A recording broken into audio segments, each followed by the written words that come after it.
Hello, and welcome to the Dr. Rebecca Baxt podcast. I'm Dr. Rebecca Baxt, Board Certified Dermatologist, and I'm here to discuss with you all issues relating to the skin that you're in. In this podcast, we will tackle the topic of the day quickly to get you the take-home points that you need. After listening to an episode, you should be educated about the topic and able to fix the issue yourself or well prepared to ask the right questions at your next dermatology appointment. Let's get started.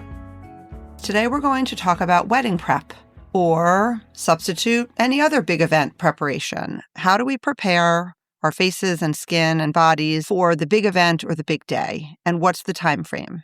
So just to start, I'd like to say that I love seeing brides and grooms or parents or people in the wedding party or bar bat mitzvahs or some big retirement party or whatever it is. Love to help people look and feel their best for their big day. But we need enough time.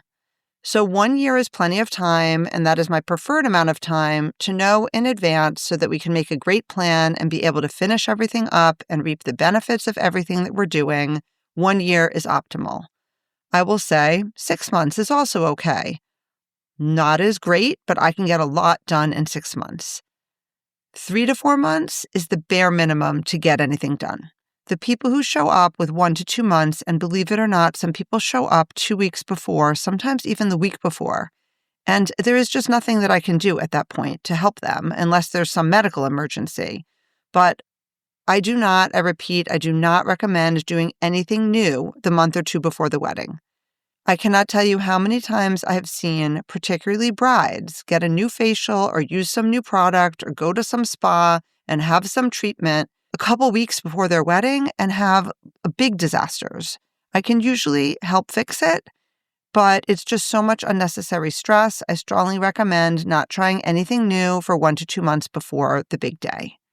I'd also like to say for the skin in general, I remind people that stress makes everything worse. So minimizing stress will help the skin. Healthy habits are key for this, like eating well, sleeping well, drinking enough water, getting exercise, having good mental health, wearing your sunblock. All these things are important for healthy skin. I try to prescribe a no stress and healthy life for everybody, myself included, but it's not always possible. So stress management can be key. To minimize stress, it's obviously best to get the plans for the wedding or whatever the event is as organized as possible and to keep good mental health practices, especially as it relates to family stressors, which can sometimes get really aggravated by these big events.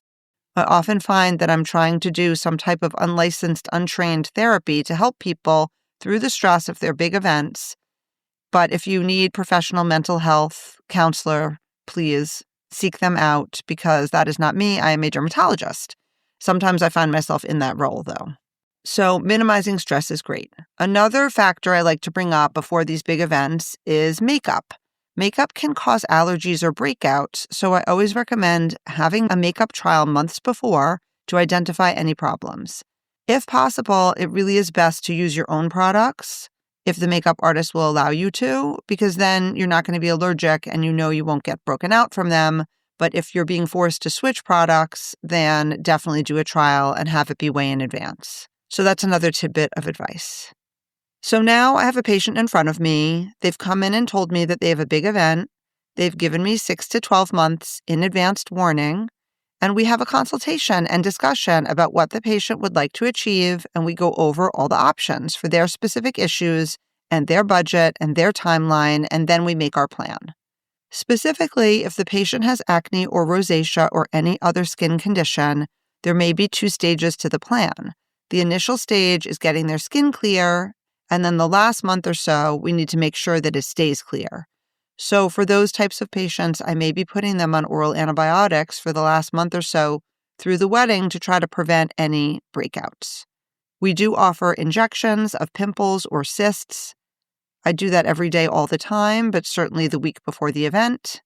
On rare occasion, I do have to put somebody on an oral steroid to calm a breakout for a wedding or a reaction, but it's been many years since I've had to do that because people usually give me enough time to get their skin under control. We have podcasts on acne and rosacea. We'll put those links in the show notes if you're interested in those topics. Now, regarding cosmetic enhancements, many people want Botox or fillers before their big day. Fine. Great, in fact. It's great. It's normal to want to look your best for the big day, and there will be so many photos and video, and it's fine to do Botox or fillers.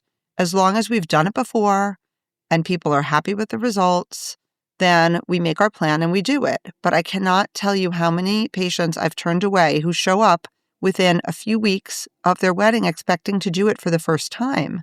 And that doesn't make any sense. These procedures have risks associated with them, and they can change the appearance slightly, usually for the better, but we have to make sure that people like it. And to my point about stress, doing new things right before a big event is extremely stressful, and so I just won't do it. So if you want Botox or fillers before a big event, we need advanced warning.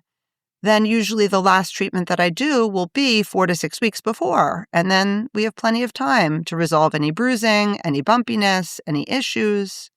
So I prefer 6 to 12 months notice. I need at least 3 to 4 months in advance for these procedures, so we have time to try the Botox at least once. We would repeat it a few weeks before the wedding, preferably 3 or 4. Fillers, if we do it a few months in advance, it should last through the wedding, so that is also possible. So fillers, 3 to 4 months in advance, Botox, preferably 4 months in advance with a repeat at 1 month before the wedding. And I do like new Botox patients to come in and let me check their Botox, preferably, again, a few weeks before the wedding, just to make sure that there's no errant eyebrow. Nobody wants to have to Photoshop all their wedding photos. The people who've been doing Botox a long time, they know what to look for. I recommend that they check themselves a couple weeks before, and if anybody needs a little tweak, they would call and come in. So this is why it's nice to have plenty of time. We have podcasts on Botox and fillers, and we will put those links in the show notes. Regarding skin treatments like lasers, intense pulse light, chemical peels, etc., I definitely need many months in advance to see the best results for a wedding or a big event. For cool sculpting, we also need many months.